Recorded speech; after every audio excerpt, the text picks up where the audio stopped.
mo kanun tak na nong ina ka ngay sutya hampalo inge kato Jesu hangin amana asem dingin kanun na hong tel man in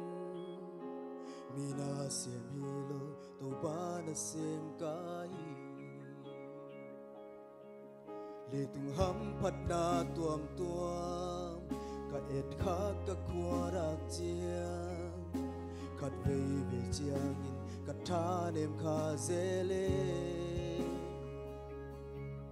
na ke pyo a piang sak pa a bol pa kan de a ki pan a hau pet kai lang ka ki pho ki ham pha lua inge ham pha sen ma sing mo to pa it na liên lua e zai lua sa lung đam lua inge anung ta ka to Jesu hangin mi ham pha pen pen tu ka hi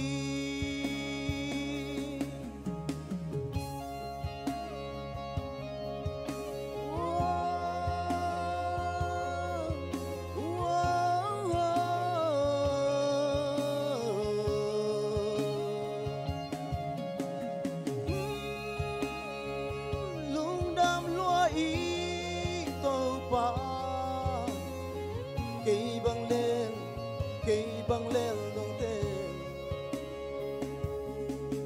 ol pa Jesu hot kiat na thelo kwa miel pi sunga sidi ka oblai ta tuyen hon pa Jesu ha so tak na tun ka nga zo ham ha san sing mo nom lom lom sing mo kele ta kan nun na o na kham pha sen ba sing mo mi hi salaya ki tang tel bang lel ta amma hong thei kha ka hi hong pho kha ka hi se nom zen ba sing mo nom lom lom sing mo ham pha lua inge ham pha zen ma sing mo to pa it na liên lua e zai lua sa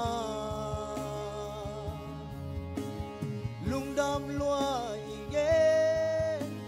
anung ta ka to Jesu hangin mi ham pha pen pen tu ka hi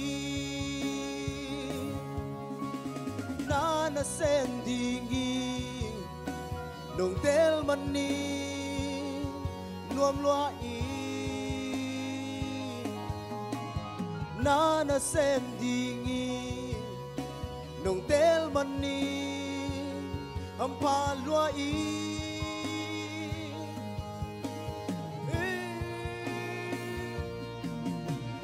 ham pha loa ye ham pha zen ma sing mo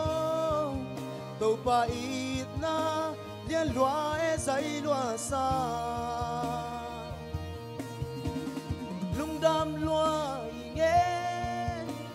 anung ta ka to Jesu hangin mi ham pha pen pen tu ka hi ham pha zen ma sing mo ham pha lua i ham pha zen ma sing mo ham pha zen si to pa bi thanai ta hen na mele